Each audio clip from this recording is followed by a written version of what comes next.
If you're applying to law school right now, you've probably noticed something alarming. This year's admission stats look nothing like anything we've ever seen before.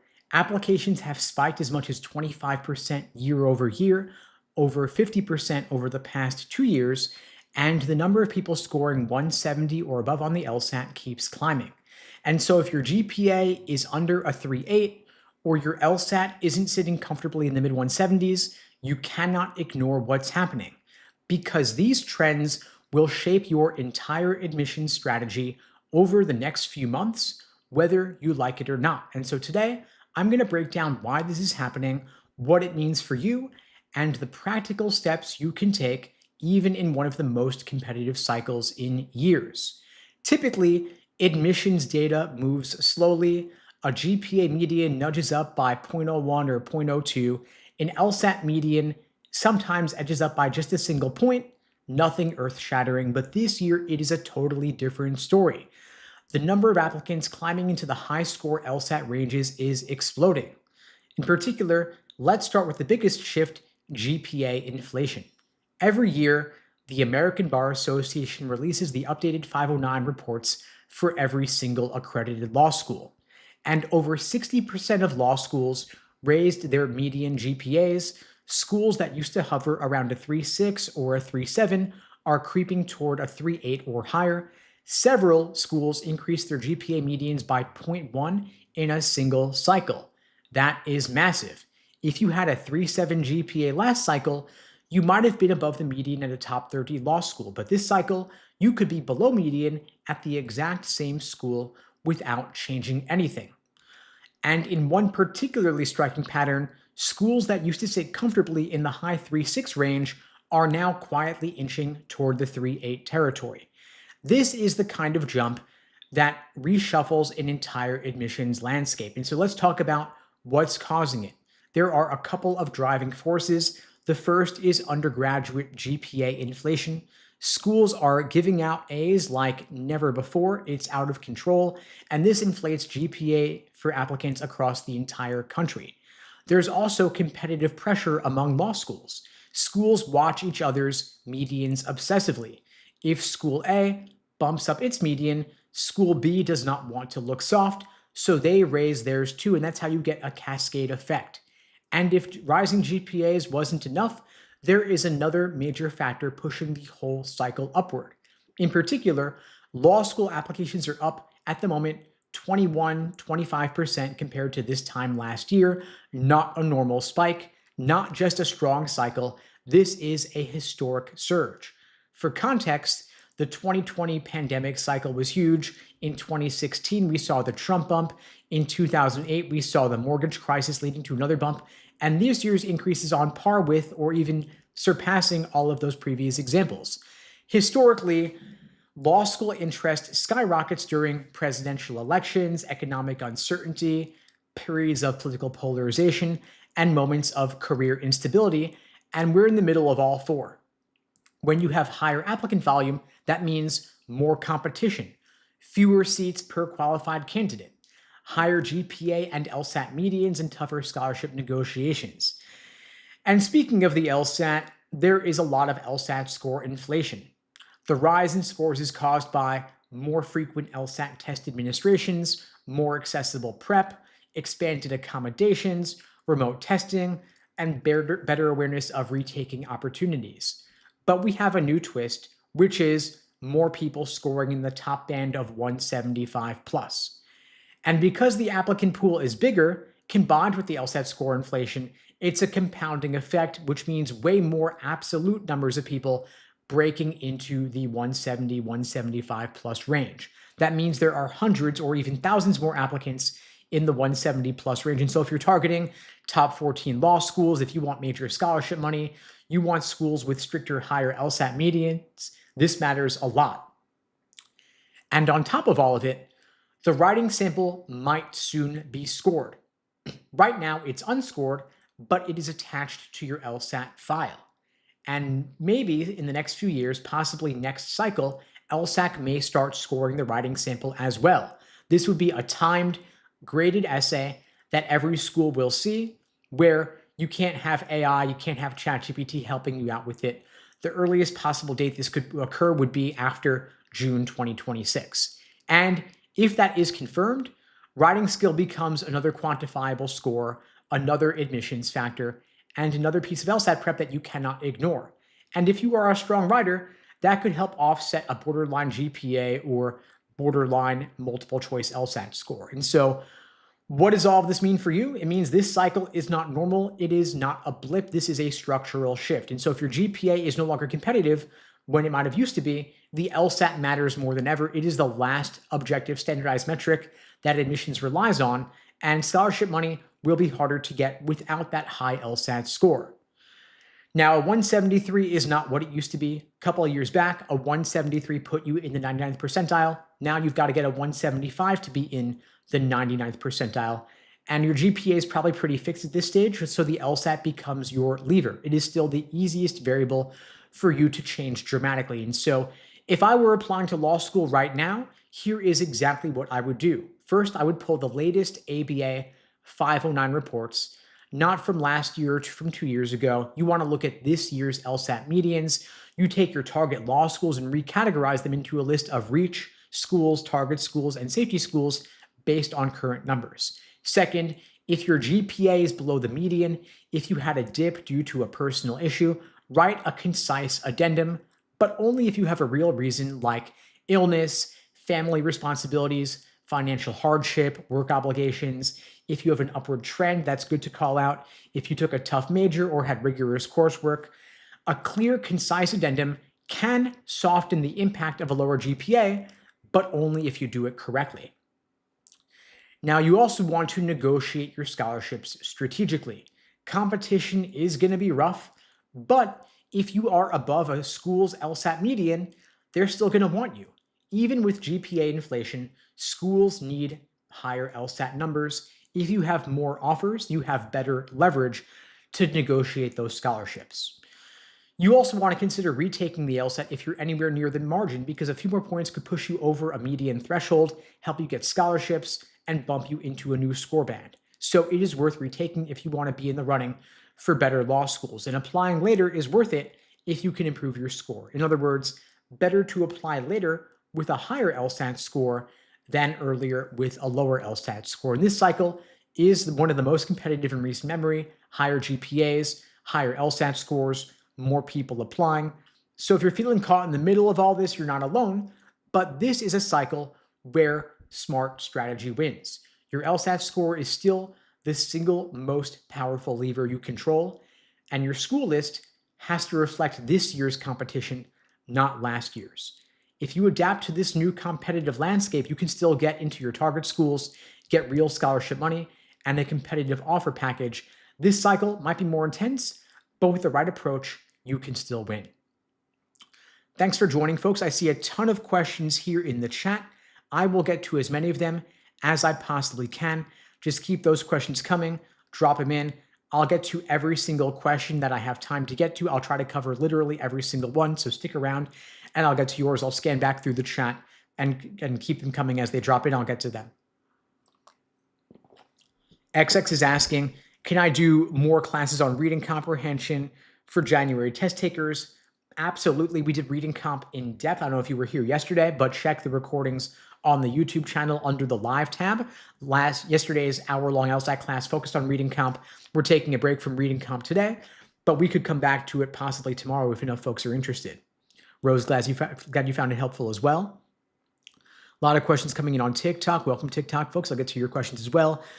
Yadi's asking, do you think we're going to see the LSAT get harder in the future or schools changing requirements? And so the LSAT is actually, in a way, always getting harder. If you look at the raw score conversions 20, 30 years ago versus today, they are very different. It used to, if you could have taken the LSAT back in 1991, would have been a lot easier to get into the 170s than it is in 2025, 2026, in part because people are studying more. There's higher quality prep out there now. It used to be back in 30 years ago, you could only take an LSAT prep course in person, maybe a 3-hour lecture after a long day of work. Now you can study for the LSAT online. You have access to the best tutors regardless of location, on-demand video courses, webinars, Zoom classes. And so it's an arms race between LSAC and the test prep companies like mine. And so the LSAT is getting harder. And in fact, with the removal of the logic games section, they replaced it with a second score logical reasoning section. That made it easier because there was less material to study. And so LSAC is now countering that change by incorporating more formal logic and quantitative reasoning into the logical reasoning section. So the LSAT is getting harder.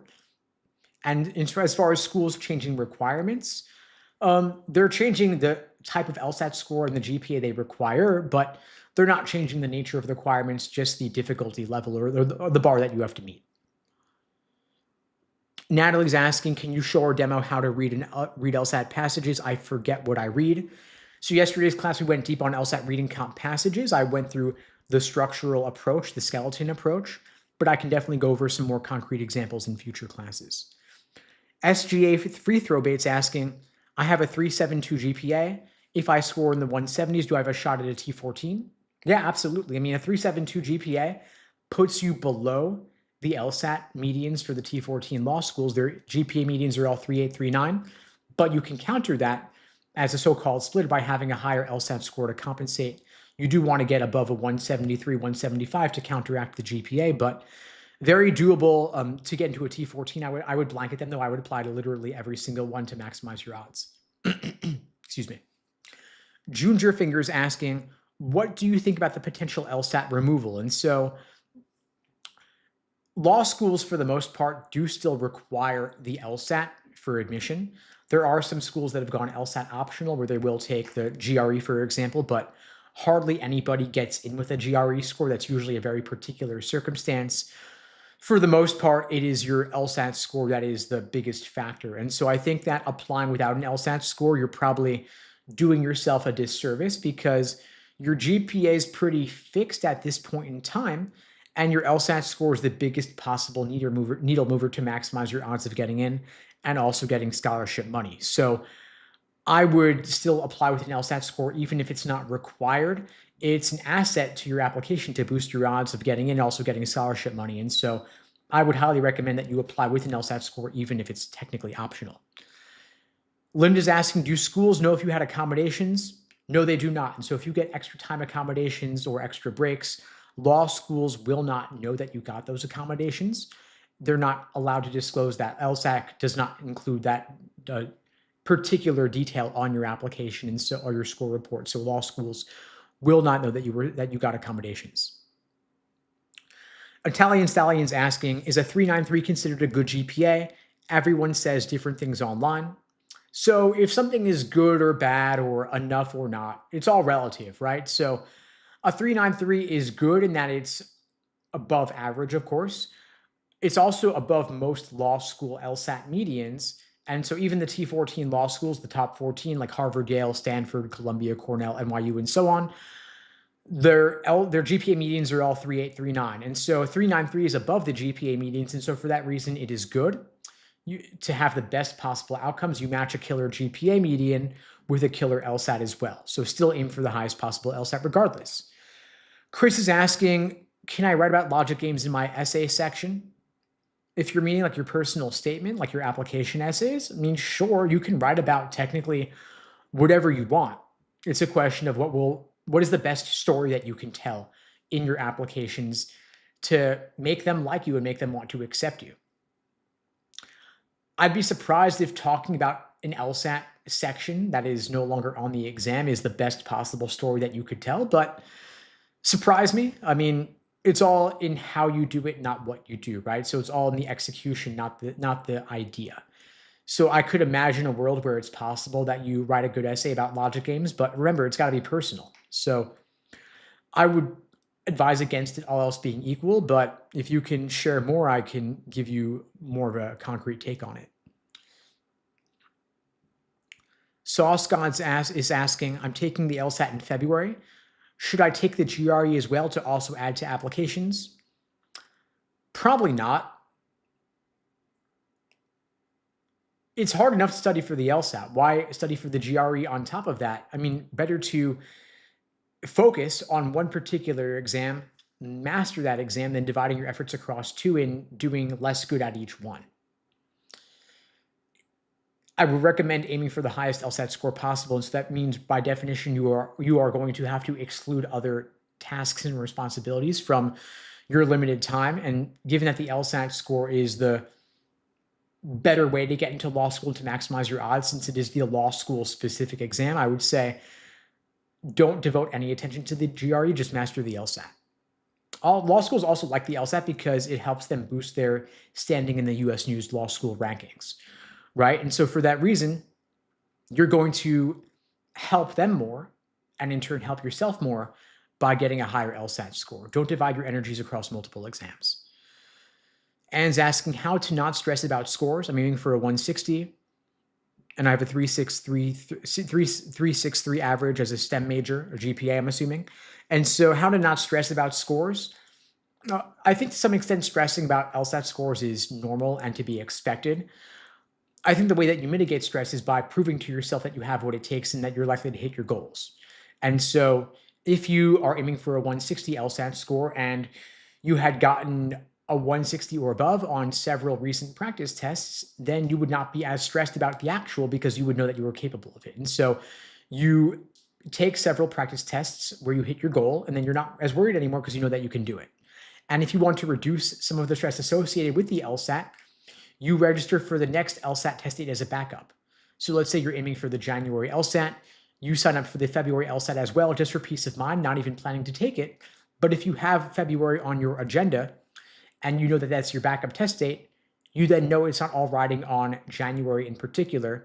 You've got a backup in mind that should, of course, maybe mitigate or reduce some of the stress associated. Kofi's asking, have you ever seen a person get a 125 on a real LSAT, then later retake and get like a 160? Yeah, I certainly have seen students get scores that are terribly low, followed by much higher LSAT scores, of course. It's very doable. And a lot of times it's because a student took the LSAT cold with no prep just to see how they do. And then they retake and they do a lot better because they actually studied the next time around, or they didn't study adequately or properly the first time around. And so then they retake and they get some more support for their retake and they do a lot better because they actually put in the work that was necessary to achieve that kind of result. Now, I mentioned earlier that the LSAT is changing in a way. It's going through a constant evolution, getting tougher and tougher over time. In particular, with the removal of logic games, they added a second score logical reasoning section. And so when they did that, they also adjusted the logical reasoning section. And so I'll share some more about that. And so I've been teaching the LSAT for about 20 years now. I can say without exaggeration that 2024 brought the biggest LSAT changes I've ever seen. Everybody talks about logic games being removed, a second score logical reasoning section being added, but what almost nobody realizes is that there were other more subtle changes hidden inside logical reasoning itself. And these changes are just as important, maybe even more important, if you're taking the LSAT in 2026 and beyond. And so today I'm going to walk you through exactly what changed, why it matters, and the specific LSAT question types you're going to see more often. Now, everyone knows that LSAC removed logic games, but they don't know why. A group of blind test takers sued LSAC, arguing that the need to diagram logic games created an unfair disadvantage. LSAC settled the lawsuit and agreed to create a redesigned test without a logic game section. And so LSAC had two options. They could either build a new LSAT section from scratch or take something they already had and expand it. And so they chose the second option. So now you get two scored logical reasoning sections, not one. And that is the obvious update. But the part that almost nobody's talking about is that the moment logic games disappeared, logical reasoning quietly shifted to fill the gap. So ever since the June 2024 LSAT, the first test without games, students have been reporting the same thing.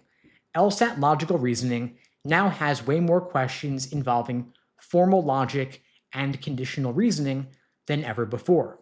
We're seeing more if X then Y structures, more contrapositives, more chain rules, more necessary versus sufficient conditional traps, more numbers versus percentages confusion, and more arguments where diagramming would actually be helpful.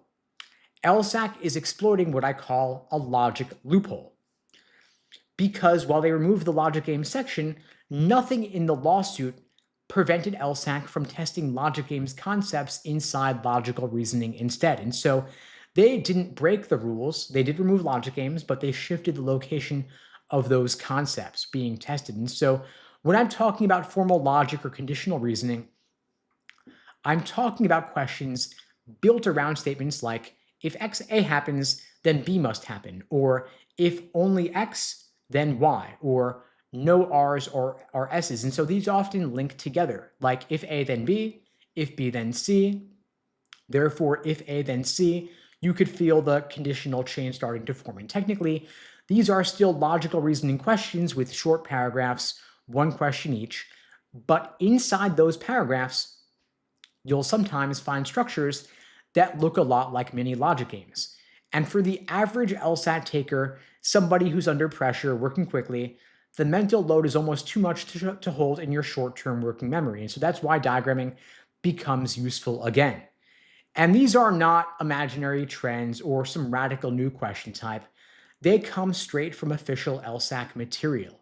And they have been on the exam for years. They're now just showing up more frequently. So for example, we had a question in Prep Test 111 about inspired musical performances that contains a conditional logic chain where drawing out the relationships helps tremendously. There's also a question from Prep Test 117 about Clara Schumann. It's a flaw question testing numbers versus percentages, one of LSAC's favorite traps. There's also a question in Prep Test 124 about April rainfall. It's a parallel reasoning question. This is a classic question where you want a diagram and it's all about the structure. You also have a question in Prep Test 130 about handmade wigs.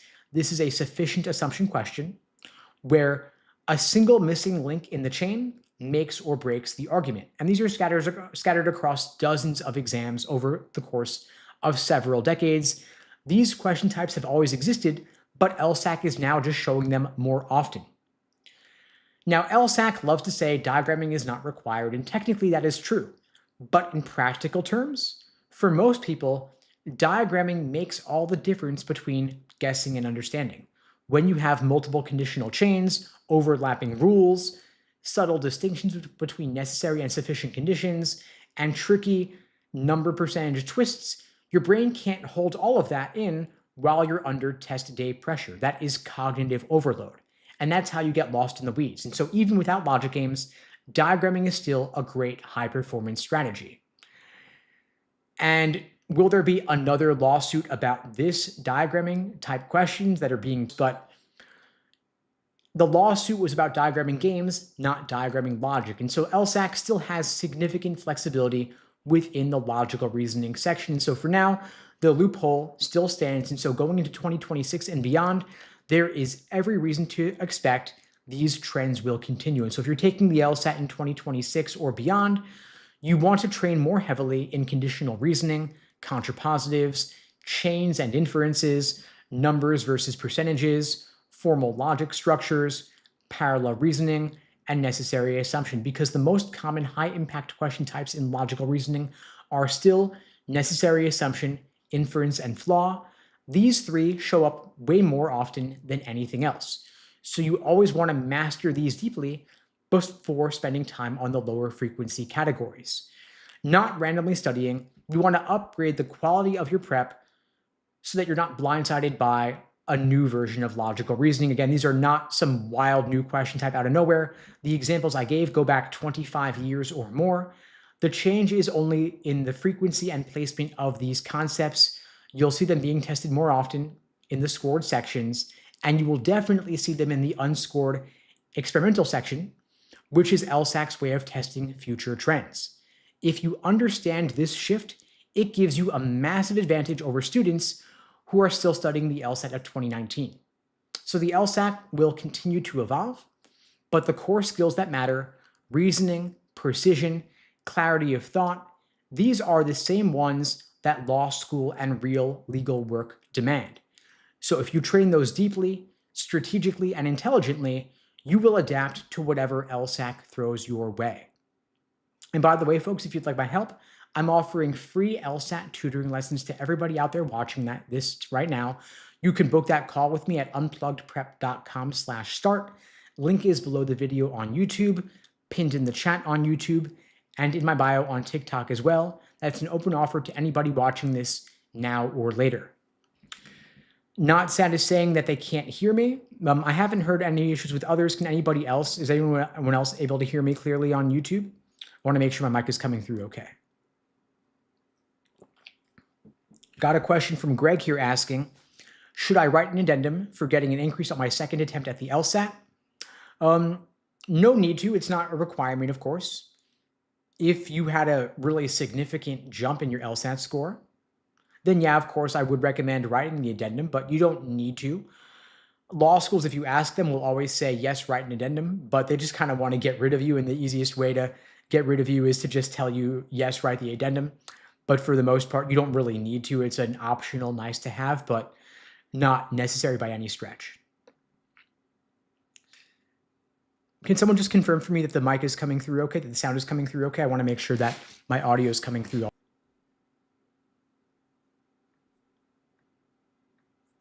Do me a favor, just drop in the chat if you can hear me, yes or no. And so Kenya, if you want to book the one-on-one with me, the link is unpluggedprep.com/start. Link below the video on YouTube, pinned in the chat on YouTube, in my bio on TikTok as well. Again, that link is unpluggedprep.com/start. Got a question from Lip Pillow asking, which GPA do law schools use? I have a 4.0 for my undergraduate GPA, but a 3.8 for my cumulative.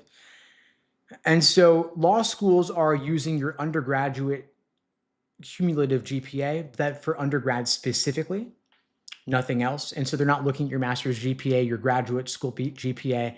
They don't factor that in because not everybody has that GPA. They only have the undergrad GPA specifically as an equalizer across all applicants. And so that's the only one that they're considering.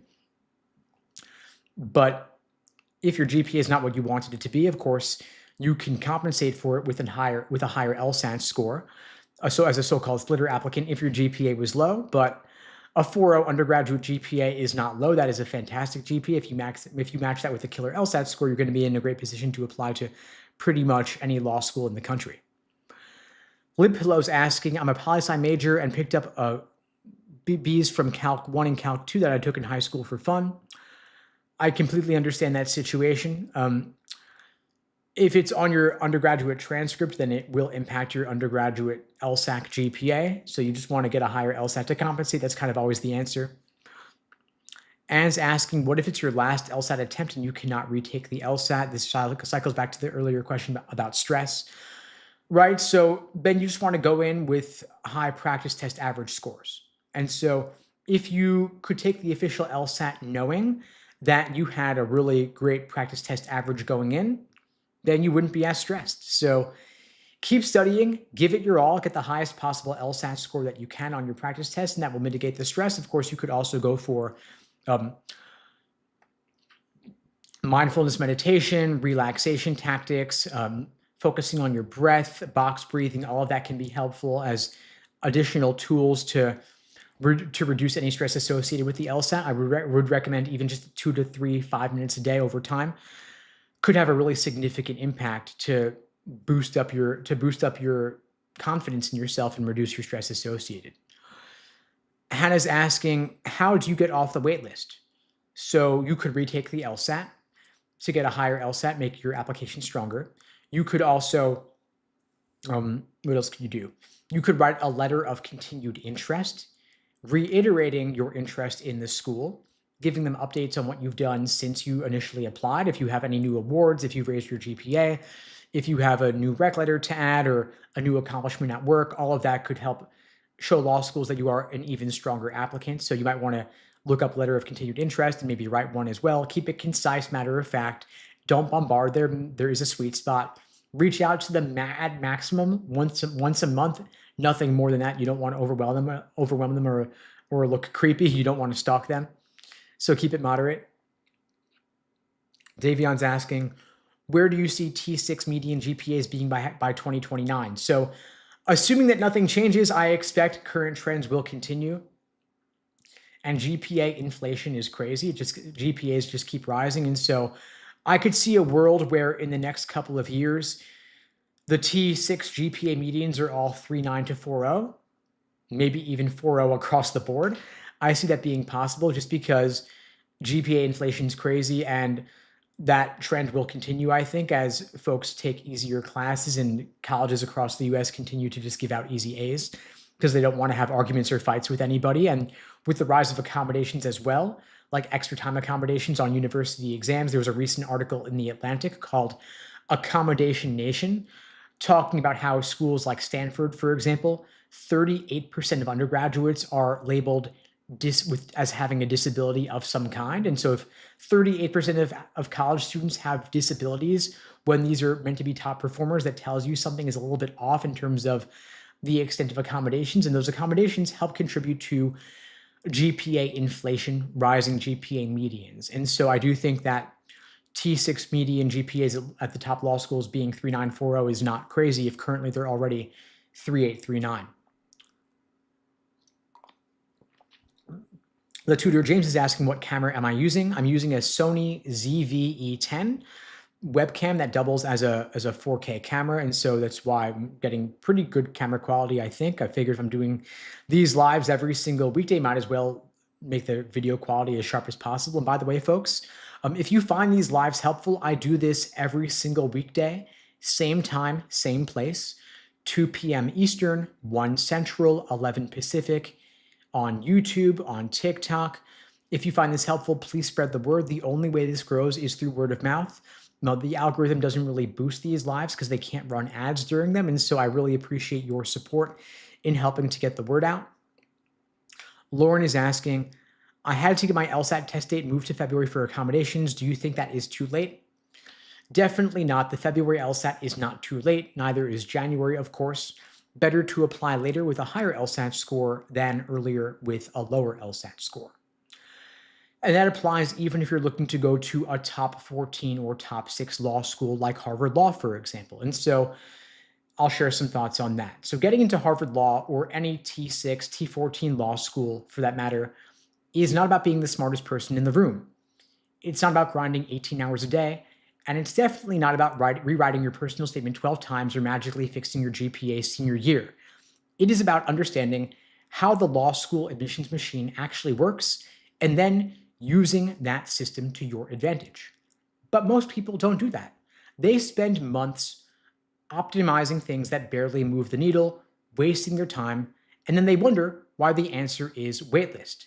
So today I'm going to walk you through exactly how I would get into Harvard Law in 2026, especially if my GPA was not perfect. And spoiler, my college GPA was only a 3.3, so I've personally lived this. Now, Harvard Law's median LSAT score is a 174. Their median GPA is a 3.95. And so if your numbers are not above those medians, you are not strengthening their stats. And if you're not strengthening their stats, you are not an auto admit. Doesn't mean they won't take you, but it does mean they need a reason, a real compelling reason to take the risk. And here's the part the internet loves to ignore. Your GPA is basically locked in, but your LSAT score is not. And so if I were applying today with my original 3.3 GPA, I would immediately recognize my GPA is not helping me, it is actually hurting me. I also won't have time to raise it meaningfully, and the upside is capped, the downside is permanent. And so the LSAT has to carry the entire application on its back. And so if I were applying to Harvard Law today, my personal LSAT target would be a 177 or higher. Not because everybody needs a 177, but because I would need to counterbalance a GPA that drags the median downward. And so if you're a splitter, this is how you increase your odds and turn yourself from being a risky applicant into a statistical gift. Now, the biggest time waster I see every single year is that students will retake 2 or 3 undergraduate classes, take a couple of random community college courses, join a research lab, or sign up for a paralegal job because they think it looks good. But none of that will move your GPA, at least not enough to matter. If you could go from a 3.30 to a 3.34 GPA, admissions does not care. But if you can go from a 167 to a 177, that is a career-changing difference. It is 10 points of pure leverage, and it can happen in just a couple of months. So when I see students saying, I'm taking a few extra courses so I look stronger, I always think to myself, you just created 6 months of unnecessary stress instead of doubling down on the one metric that could change everything. So here is a simple rule. If it does not raise your LSAT score or help you protect your energy or to prep effectively, it is a no. Paralegal internship, don't do it. Volunteer gig during LSAT prep, don't do it.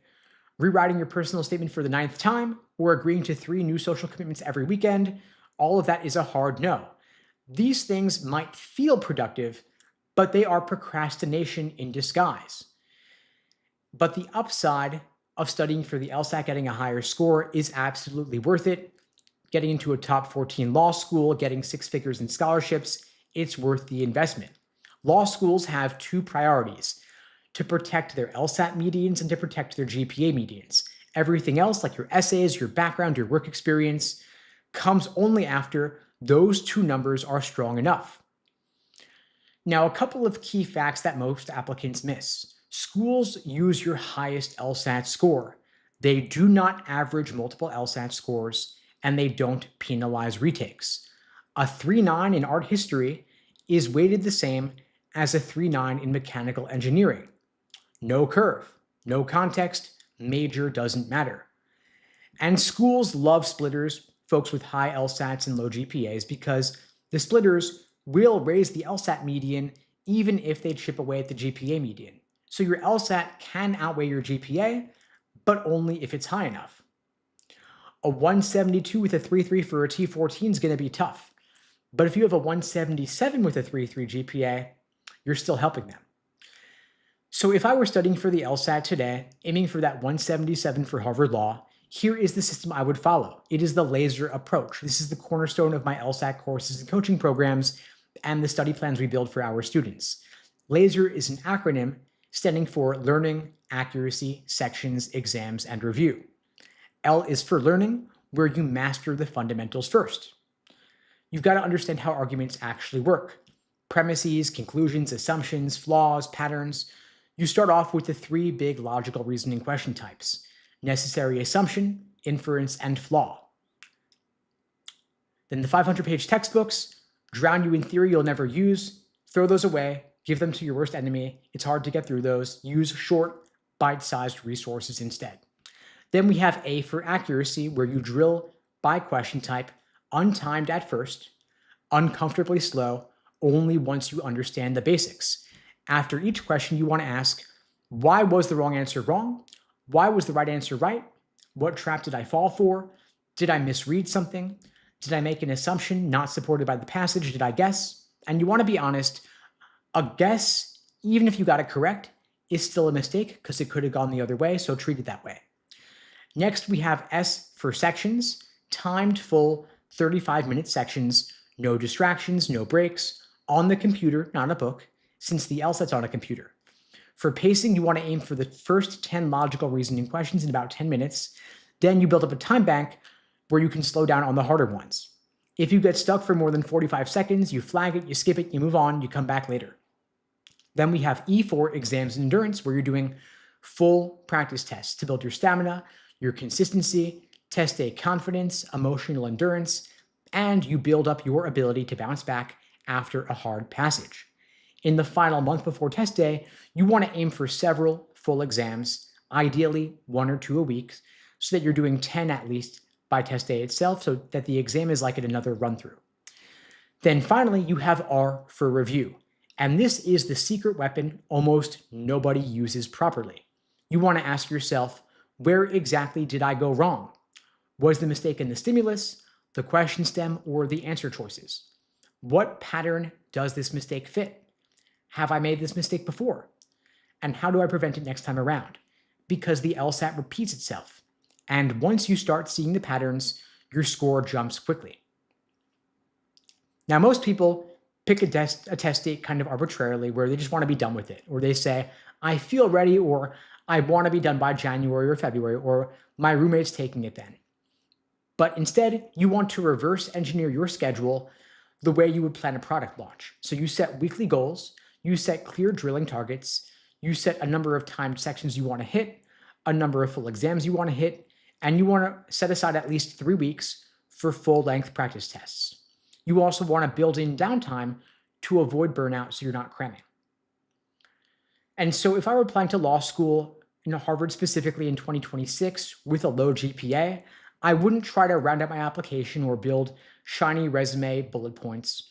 I would go all in on the LSAT because in admissions, that one number can change your entire career. That one number, your LSAT score, and it is completely within your control, so you want to make it count. Now, I see a number of questions continuing to come in the chat. Happy to get to as many of those as I can. Keep them coming in. I will stay on to answer every single one, time permitting, of course. See that caveat there, but ask it now and I'll prioritize it specifically. I see some coming in already. I'll get to as many as I can. Lauren is asking, is it best to write an addendum if my first score is low, but my second is high? I think I answered a version of this earlier, but my point still stands. It is not required, but it's nice if you want to, but not necessary. If it was super low and you had a major jump like 20, 30 points, I think that could be a better case for writing it. But if the increase is only 5, 10 points, I don't think it's necessary. It's up to you though. If it makes you feel better, go for it, but always keep an addendum concise, matter of fact. Don't excuse, just explain. That goes across the board for any addendum for any reason. Keep it short, just a couple of sentences. And if you wanted to say, for example, I took my first LSAT cold, and then I studied seriously, took a course, got a coach, put in hundreds of hours, then of course that could be some useful context. Emily says, I'm getting a master's at Columbia. What LSAT would I need to get into the law school as a URM? Meaning underrepresented minority. And so first off, getting a master's doesn't really matter, to be frank. Law schools only look at your undergraduate GPA specifically. The master's will, of course, account for your time since undergrad, but they don't really care, honestly, about whether you got a master's or not. Columbia, being a T6 school, their LSAT median is going to be in that 173 range. And so you probably want to be in that range as well. Consider that the Supreme Court has banned affirmative action. And so race-based affirmative action is no longer on the table. So being a URM may not give you a boost at all, to be frank, if schools are in fact complying with the Supreme Court's decision, which is an open question. But of course, the current administration is cracking down on that sort of thing. And so I would expect that law schools are, for the most part, adhering to that. And so all else being equal, you probably want to be above a law school's LSAT median, regardless of being a underrepresented minority or not. Your undergrad GPA is also a factor as well, though. So if you are below the GPA median, you want to be above on the LSAT median. If you're above on the GPA median, you don't need to be above on the LSAT median as well, but of course, it's certainly nice to have as well. And if you do want to raise your LSAT score, of course, the approach I recommend is the LASER approach. LASER is an acronym standing for Learning, Accuracy, Sections, Exams, and Review. It's the cornerstone of our LSAT courses and coaching programs. And if you want help, by the way, building out your LSAT study plan, you can book a free LSAT tutoring lesson with me personally at unpluggedprep.com/start. Link is below the video on YouTube, pinned in the chat on YouTube, in my bio on TikTok as well. Open offer to anybody watching this now or later. The link is unpluggedprep.com/start. Happy to help you out.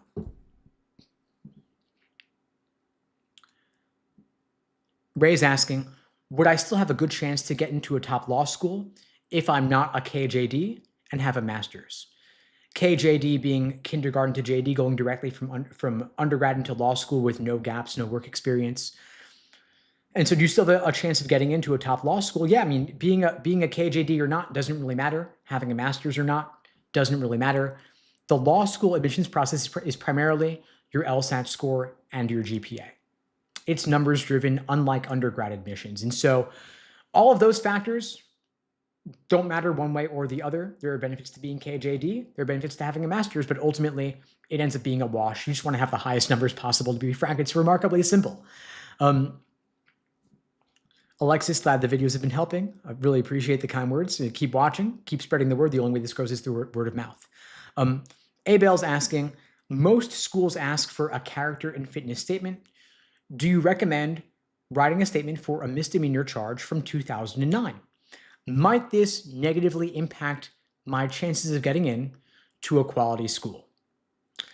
So to be frank, every law school pretty much requires a character and fitness statement asking, were you arrested for anything ever? Were you convicted for anything ever?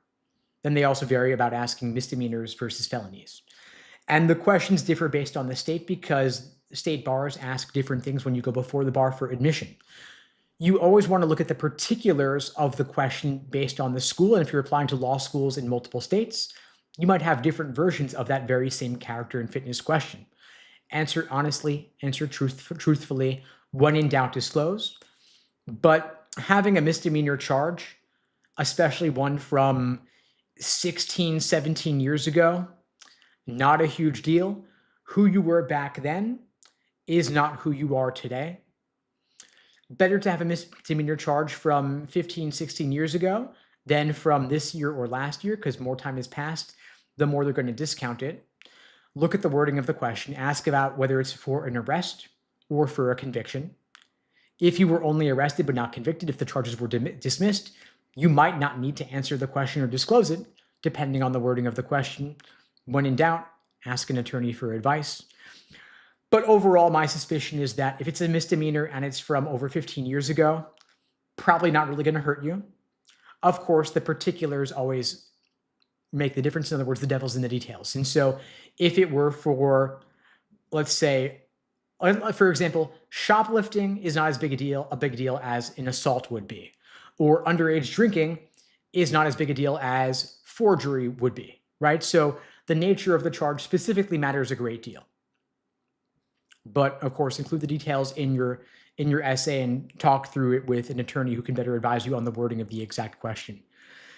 God's golden child, glad the videos have been helping. Again, please spread the word. The only way this grows is through word of mouth. So please share this on your socials. Anybody out there watching this now or later, happy to help you out, but do, again, spread the word. I'm offering these free live streams every single weekday, same time, same place, 2 p.m. Eastern, 1 Central, 11 Pacific. Same time, same place, YouTube, TikTok. Really appreciate your support. Felipe is asking, would being a licensed lawyer in Mexico make a difference when applying for a JD? Yeah, I think it could help. I mean, it shows that, of course, you have exposure to the practice of law already, and you're not certainly going for this line of work on a whim. And so, yeah, I think it can certainly help. But they're still going to want to see the numbers, LSAT score, GPA. They also want to see, of course, fluency in written and spoken American English. And so if you're coming from another country, they want to look at your application essays, your writing sample to make sure that you will be proficient in practice of law in the US considering American English. H is asking, do you think the doomsday cycle is exaggerated at the T14 this year? I don't think that we're in a doomsday scenario specifically, but this cycle is definitely way more competitive because there are more people applying for a limited number of seats. And so if you have law school applicant numbers up 50% over the past 2 years, and law schools are only expanding a tiny bit to accommodate this surge of applicants, then I do think that will make things way more competitive. I'm not going to sugarcoat that. I want folks going in aware of the stakes and what the situation is, because I think proper preparation can only help. You got to know the scope of what you're dealing with. And so the medians that would have gotten you in last year may not be enough to get you in this year. So I do think it's worth knowing what you're up against and preparing accordingly. And of course, as I always say, your GPA is pretty fixed at this point in time, but you can improve your LSAT score significantly. And I want you to know that you should aim for the highest possible LSAT score to compensate, given that the medians are rising. Just scanning through for more questions. Keep them coming, folks. I'll get to as many as I can. Okay, so let's see here. H is asking, in reality, what's your prediction of the relative percentage increase in applicants at the T14? So if applicant numbers are up roughly 50% over the past 2 years, I would think they will actually be a larger increase at the T14 specifically because those are the most desired schools, and they're actually quite small. So some of those schools only have like 200-300 seats per class. even a school like Harvard or Yale is quite small relative to the number of people applying. And so I think a lot of folks just kind of shoot their shot for Harvard, Yale, Stanford. And so I think those schools will be even more competitive than the average school will be. But yeah, aim for the 175 plus for those schools to be above median. Marcel is asking, hi, I'm an immigrant and political exile. Previously studied law. I have a 3.8. Do I still need a 175? Well, you'll certainly have the makings of incredible application essays given your background and your story there. Thank you for sharing that. So you'll have, assuming you'll have killer essays, killer resume, and story to tell there. A 3.8 is a great GPA. As for whether you need a 175, depends on the schools you're applying to. So a 3.8 puts you above median for a lot of schools. A 175 would put you above median for a lot of schools as well. But again, depends on the particular schools because each school has its own requirements. A is asking advice for quickly mastering deduction and inference questions. So when you say deduction and inference, I'm assuming we're talking here about logical reasoning. I was talking earlier about formal logic questions being more prevalent on the logical reasoning section. So my biggest advice would be get good at navigating conditional statements and diagramming them. So what are your sufficient condition and necessary condition indicator words like if, all, any, every, when, whenever, all people who? Those are all sufficient condition indicators. Necessary indicators would be words like requires, depends upon, assumes. And so you want to become proficient in being able to diagram those conditionals and then note how you can link those conditional statements together to form longer conditional chains. You also want to be able to navigate annoying or difficult words like unless, except, until, and without. Those words are all equivalent to the phrase if not, and those words are basically sufficient condition indicators, but you also add a negative to translate them into that format. So practice those, drill those. They've appeared on every single LSAT going back to 1991. So all exams 101 to 159 are relevant and useful, and you will see those formal logic question types, numbers, and percentages showing up throughout the exam over the years, but now they're showing up more frequently than ever before. And so you do want to get better at navigating those and practicing them. Go to the recording of this video on YouTube under the live tab, and you'll see I shared 4 examples of those questions over the years that are emblematic or typical of this type. Feel free to keep the questions coming, folks. I'll get to as many as I can. And if I don't get to your question today, of course, I'll be back tomorrow, same time, same place, on TikTok and YouTube, 2 p.m. Eastern, 1 Central, 11 Pacific. And if I don't get to your question and you want to talk through it specifically with me personally, you can book that free LSAT tutoring lesson with me at unpluggedprep.com/start. Link below the video on YouTube, pinned in the chat on YouTube, in my bio on TikTok as well. Nathan is asking, what do you think is the best way to start studying? So you could take a cold diagnostic test. There are 4 of them available for free on LSAC's Law Hub platform. I say this with some hesitation though, because a cold diagnostic can often be discouraging. It just tells you what you already know, which is that you have not yet learned the language of the LSAT, but of course you can over time. Use it as a benchmark for your future progress and see how far you are now from where you want to be. And so if you want to jump from a 150 to a 170, it'll take more work than jumping from a 160 to a 170. And so you'll know whether you want to get some support, like take a prep course or get some coaching or get a study plan or join classes, for example. And by the way, we offer all of the above at LSAT Unplugged. You can check out the link in my bio to find out more. And of course, you can book a call with me to discuss the particulars. I'll help you craft a personal plan of attack to help you reach your goal whenever you're taking the LSAT, now or later. Just scanning through here for more questions in the chat here. I see a bunch of them coming in. God's Golden Child's asking, do you think the ABA might motivate schools to follow ethical procedures? Yeah, the ABA, the American Bar Association, certainly is meant to provide some accountability for law schools to be ethical in their admissions practices. One way they do that is by putting schools on a provisional accreditation or putting them on notice or suspending their accreditation. if their bar passage rates fall too low. And so law schools have incentive to only admit students who they think are likely to pass the bar and have employment in a JD required position 9 months after graduation. And of course, top ranked law schools don't really have that as a concern because they're admitting highly qualified candidates, but lower ranked schools or schools that are not ABA accredited are a bit riskier. For example, Cooley Law School is more of a factory where they admit lots of folks who have a pulse and a checkbook, but might have really low LSAT scores. And so those schools I don't think are worth attending just because they have pretty bad outcomes. And you want to know that someone aside from you thinks that you can do it, right? So in my opinion, as a consumer protection role here, I think that you want to have at least a 160 when applying to law school to show yourself that you have a high likelihood of getting top grades in 1L and also passing the bar. Of course, there are exceptions. There are plenty of lawyers who did not break 160 and pass the bar and do well in law school, but overall, there is a correlation between doing well on the LSAT and doing well in law school and passing the bar. And the LSAT is correlated pretty well with first-year law school grades. There is a demonstrated association between the two.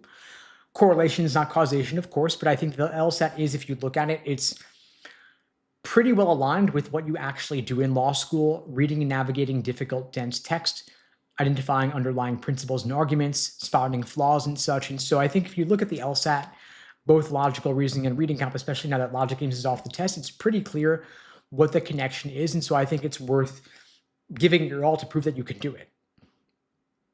And so I would go to law schools that are pretty well aligned with your incentives. And so basically, you want to succeed, they want you to succeed, and they have a track record proven to help students pass the bar and get employment upon graduating. You want to know that you're getting a return on your investment in your law school tuition because you are shelling out roughly $200,000. Whether you're taking on loans or you're getting scholarships, of course, that's the sticker price. I don't think you should pay that amount. I think that you should get scholarships, and the LSAT, of course, will help you do that. Getting a higher LSAT score, getting to a better law school is some of the easiest money you'll ever make because the ROI is huge. You could save $200,000 in law school and get a full ride. And I see students achieve that outcome all the time just from getting a higher LSAT score. And so if you want help getting your LSAT score up, if you want help getting into the best law school possible, feel free to reach out, book that free LSAT tutoring lesson with me at unpluggedprep.com/start. Link below the video on YouTube, pinned in the chat on YouTube, in my bio on TikTok. I'll be here tomorrow, same time, same place, 2 p.m. Eastern, 1 Central, 11 Pacific. If you find this helpful, please spread the word. The only way this grows is through word of mouth. I'll see you all tomorrow. In the meantime, I wish you all the best and take care.